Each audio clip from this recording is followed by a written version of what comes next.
నమస్తే welcome to our channel నేను మేసిరి జగన్మోహన్ రెడ్డి గారు జనసేన పార్టీకి ఒక అనూహ్యమైన ట్విస్ట్ ఇవ్వబోతున్నారు అయితే గ్లాస్ గుర్తుకి ధీటుగా ఇంకొక గుర్తుని తీసుకురాబోతున్నట్టు కూడా మనకి వార్తలు వస్తున్నాయి సో ఇందులో ఎంతవరకు వాస్తవం ఉందనేది మనకి వివరించడానికి మనతో పాటు ఉన్నారు ప్రముఖ senior journalist political analyst CS Rao గారు నమస్కారం సార్ నమస్తే సార్ జగన్మోహన్ రెడ్డి గారు జనసేన పార్టీకి ఒక అనూహ్యమైన ట్విస్ట్ ఇవ్వబోతున్నారు అని చెప్పేసి అండ్ గ్లాస్ గుర్తుకి మించిన గుర్తు ఇంకొకటి తీసుకురాబోతున్నట్టు కూడా మనకు తెలుస్తుంది సో ఇందులో వాస్తవం ఉందంటారా సో ఒకటేంటంటే ఇప్పుడు జనసేన పార్టీని ఏదో ఒక రకంగా దెబ్బ కొట్టాలి పవన్ కళ్యాణ్ ని ఓడించాలి ఇది జగన్మోహన్ రెడ్డి యొక్క లక్ష్యం ఎలాగైనా సరే పిఠాపురంలో ఓడించాలి అని పవన్ కళ్యాణ్ ఏమంటున్నారు ఒక్కసారి నన్ను అసెంబ్లీకి పంపించండి అని చెప్పి అక్కడ ఓటర్స్ ని అభ్యర్థిస్తూ ఉన్నారు ఇలాంటి సమయంలో ఎలాగైనా సరే ఓడించి అసెంబ్లీకి రాకుండా చూడాలి అని చెప్పి జగన్మోహన్ రెడ్డి ప్లాన్ చేస్తున్నారు రకరకాల ప్లాన్ చేశారు ఈ మధ్య కాలంలో అసలు గ్లాస్ గుర్తు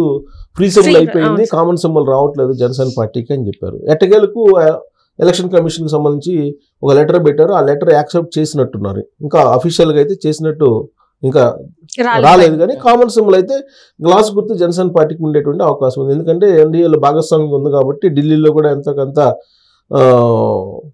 పలుకుబడి ఉంటుంది కాబట్టి కామన్ సింబల్ గా గ్లాస్ గుర్తు జనసేన పార్టీకి ఇచ్చారు సో దీంతో అసలు యాక్చువల్గా ఫ్రీ సింబల్ చేసేస్తారు జనసేన పార్టీకి అని చెప్పి అనుకున్నారు వైఎస్ఆర్ కాంగ్రెస్ పార్టీ వాళ్ళు కానీ కామన్ సింబల్ వచ్చిందని చెప్పి తెలుసుకున్న తర్వాత ప్రత్యామ్నాయ మార్గాన్ని ఆలోచించి ఒక పెద్ద వ్యూహాన్ని రచించారు అనూహ్యమైనటువంటి వ్యూహాన్ని రచించారని చెప్పి తెలుస్తుంది అది వైఎస్ఆర్ కాంగ్రెస్ పార్టీ వాళ్ళు వ్యూహాత్మకంగా చేసినటువంటి పని లేదంటే యాదృచ్ఛికంగా అలాంటి జరిగిందా అనేది పక్కన పెడితే అసలు ఇప్పటి వరకు మనం విననటువంటి చర్చించుకున్నటువంటి దృష్టికి రానటువంటి పార్టీ నవరంగ కాంగ్రెస్ అంటారు నవరంగ కాంగ్రెస్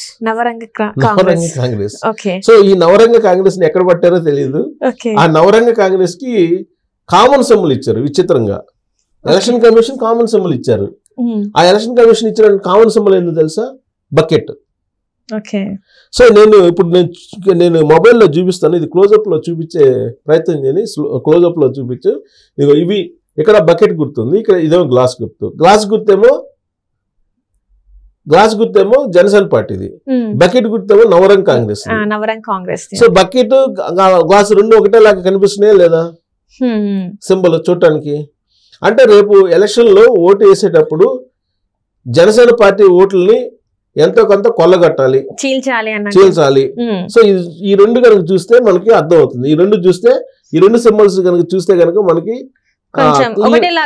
ఒకటేలాగా కనిపిస్తున్నాయి కదా ఇక్కడ బకెట్ అలాగే సింబల్ ఇదిగో బకెట్ గ్లాస్ రెండు పక్క పక్కన ఉన్నాయా ఈ రెండు ఒకటేలాగా కనిపిస్తున్నాయి కదా మామూలుకి వృద్ధులకు కానీ లేదంటే ఆ ఎలక్షన్ మీద పూర్తి అవగాహన లేని వాళ్ళకి కానీ ఈ రెండు ఒకటే అనిపిస్తుంది కదా అంటే ఓట్లు జారిపోయే అవకాశం ఉంది కదా సో కాబట్టి ఈ ప్లాన్ వేశారు నవరంగ పార్టీ ఎక్కడ వచ్చిందో దాన్ని ఎక్కడ తీసుకొచ్చారో ఎప్పుడు తీసుకొచ్చారో ఎలా ప్లాన్ చేశారో దీని వెనక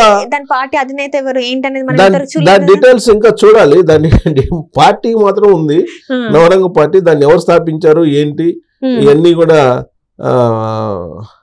చూడాలి ఇంకా అంటే ఇప్పుడు ఎంత వ్యూహాత్మకం ఇప్పుడే బయటకు వచ్చింది అది అంటే ఎంత వ్యూహాత్మకంగా వైఎస్ఆర్ కాంగ్రెస్ పార్టీ చేస్తుంది అనేది నిదర్శనం ఇది అంటే గతంలో కూడా 2019 ఎన్నికల్లో ఏం జరిగింది తెలుసా అది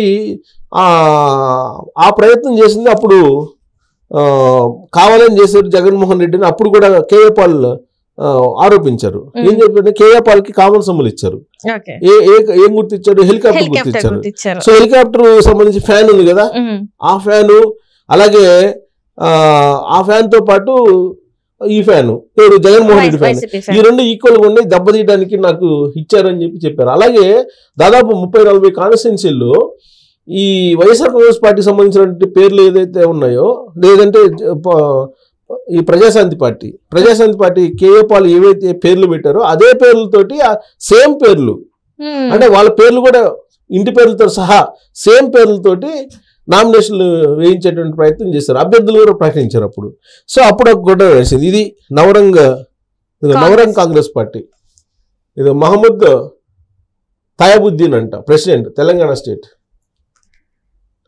తెలంగాణ మహమ్మద్ తయాబుద్దీన్ ప్రెసిడెంట్ తెలంగాణ స్టేట్ ఇది నవరంగ్ కాంగ్రెస్ బహుశా నేను అనుకుంటే ఇది వైఎస్ఆర్ కాంగ్రెస్ పార్టీ వాళ్ళు ముందుగానే ప్లాన్ చేసి ఇది తెలంగాణలో ఉండే పార్టీని ఆంధ్రప్రదేశ్ లో కూడా పోటీ చేయించి కామన్ సింబల్ గా దీన్ని తీసుకెళ్ళినట్టున్నారు. అంటే ఈ పార్టీ గురించి మనం ఇంత ముందు ఎప్పుడు కూడా మన అంటే తెలంగాణలో జరిగినప్పుడు కూడా మనం వినలేదు కదా సార్. వినలేదంటే ప్రాచుర్యంలో లేదు కాబట్టి వినలేదు.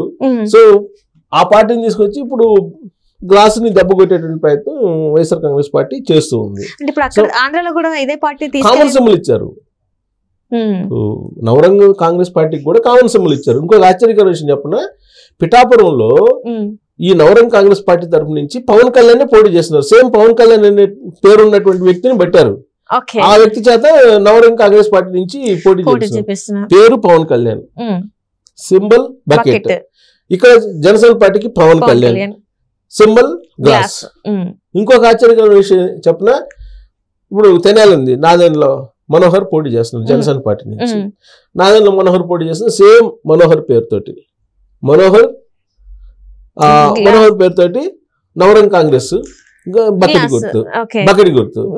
నాదెండ్ల మనోహర్ పేరు గ్లాస్ గుర్తు. ఇంకొక ట్విస్ట్ ఏంటంటే మచిలీపట్నంలో లోక్సభకి ఎంపీ బాలశౌరి పోటీ చేస్తున్నారు కూటమి తరఫు నుంచి జనసేన పార్టీ. కాబట్టి అక్కడ కూడా బాలశౌరి అనే వాళ్ళని పట్టుకొచ్చారు. బాలశౌరి పేరుతోటి నవరంగ్ కాంగ్రెస్ పార్టీకి నామినేషన్ వేయించడానికి సిద్ధం అవుతున్నారు. అంటే పేరు ఒకటే, సింబల్ బకెట్, గ్లాసు అంటే ఇంచుమించు ఒకటే. బహుశా నేను అనుకుంటే ఈ ముగ్గురిది బయటకు వచ్చింది. మచిలీపట్నం, పిఠాపురం, తెనాలి ఈ మూడు బయటకు వచ్చినాయి. మిగతా కాన్స్టిట్యున్సీల్లో కూడా ఇంకా సేమ్ నేమ్స్ ఉండేటువంటి వాళ్ళని ఎతుకుతున్నట్టు కనిపిస్తుంది నవరంగ్ కాంగ్రెస్ పార్టీ. మొత్తం మీద చాలా వ్యూహాత్మకంగా జనసేన పార్టీని దెబ్బకొట్టేందుకు వైఎస్ఆర్ కాంగ్రెస్ పార్టీ పక్కా వ్యూహాన్ని రచించిందని చెప్పి మనం చెప్పుకోవడానికి ఈ 3 ఉదాహరణలు కనిపిస్తున్నాయి. పవన్ కళ్యాణ్ చూసి సీఎం జగన్మోహన్ రెడ్డి గారు ఇంత భయపడాల్సి వచ్చి ఇంత కిందికి దిగజారేలాగా చేస్తున్నారంటారా? మరి ఇప్పుడు పిఠాపురంలో అభ్యర్థులు మార్చుకున్నారు వైఎస్ఆర్ కాంగ్రెస్ పార్టీ. పవన్ కళ్యాణ్ పోటీ చేస్తున్నాడని కానీ మరి మార్చుకున్నారు కదా అక్కడ. సో అంటే భయం అంటే ఎలాగైనా సరే, భయం అంటే భయపడటం అని కూడా కాకుండా ఒక రకమైనటువంటి కక్ష అనొచ్చు. పవన్ కళ్యాణ్ అనే అతను జగన్మోహన్ రెడ్డిని ఎలాగైనా సరే గద్దె దించాలి అనేటువంటి ప్రయత్నం చేస్తున్నారు. చంద్రబాబు నాయుడు తోటి తెలుగుదేశం పార్టీతో జత కట్టాడు. కూటమి ఏర్పాటు చేయడానికి కీలకంగా వ్యవహరించాడు. కాబట్టి ఇతను రాజకీయాల్లో లేకుండా చేయాలి. ఇతను ఉన్నంత వరకు కూడా తెలుగుదేశం పార్టీ, బీజేపీ, జనసేన కలిసి వెళ్తాయి. కాబట్టి ఇతన్నే అసలు ఓడిస్తే జనసేన పార్టీ ఉనికే ఉండదు అనేటువంటి ఒక ఆలోచన. అందుకే పవన్ కళ్యాణ్ మీద సేమ్ సామాజిక వర్గానికి సంబంధించిన లీడర్లతో ఎప్పుడు కూడా విమర్శలు చేపిస్తూ ఉంటారు. ఆ 4 పెళ్లిళ్ళు, దత్తపుత్రుడు, ప్యాకేజ్ స్టారు, ఇలాంటివన్నీ రెగ్యులర్ గా జగన్మోహన్ రెడ్డి వాడేటువంటి పదాలు పవన్ కళ్యాణ్ మీద. సో పవన్ కళ్యాణ్ అసెంబ్లీకి రాకుండా చూడాలి పవన్ కళ్యాణ్ అనేది జగన్మోహన్ రెడ్డి యొక్క టార్గెట్. ఆయన ముఖ్యమంత్రి కావాలనేది ఒక టార్గెట్ అయితే దానికి మించినటువంటి టార్గెట్ పవన్ కళ్యాణ్ అసెంబ్లీకి రాకుండా చేయాలి. అందుకే ఇలాంటి ప్రయోగాలు, ఇలాంటి వ్యూహాలు రచిస్తున్నారా అని చెప్పి అనిపిస్తుంది. మొత్తం మీద నవరంగ కాంగ్రెస్ పార్టీ ఇప్పుడు సీన్లోకి వచ్చింది.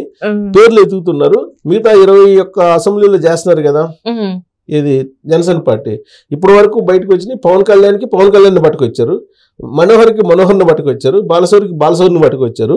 మిగతా కాన్స్టిట్యున్సీలో కూడా ఇలాంటి పట్టుకురావడానికి ఆల్రెడీ ప్లాన్ చేసి ఉంటారు. మనకి 2019లో కూడా ఇలాంటి ప్రాక్టీస్ చూసాం. ప్రజాశాంతి పార్టీని కూడా ఇలానే చేశారు. సో ప్రజాశాంతి పార్టీ అప్పుడు పాపం హెలికాప్టర్ బొమ్మ పెట్టుకుని తిరుగుతుండేవాళ్ళు ఎవరు కేఏ పాల్. సో అప్పుడు కూడా ఇలాంటిది జరిగింది. సేమ్ ఇప్పుడు అలాంటిది మనకి కనిపిస్తూ ఉంది. Right sir, right. Thank you so much sir. Thank you.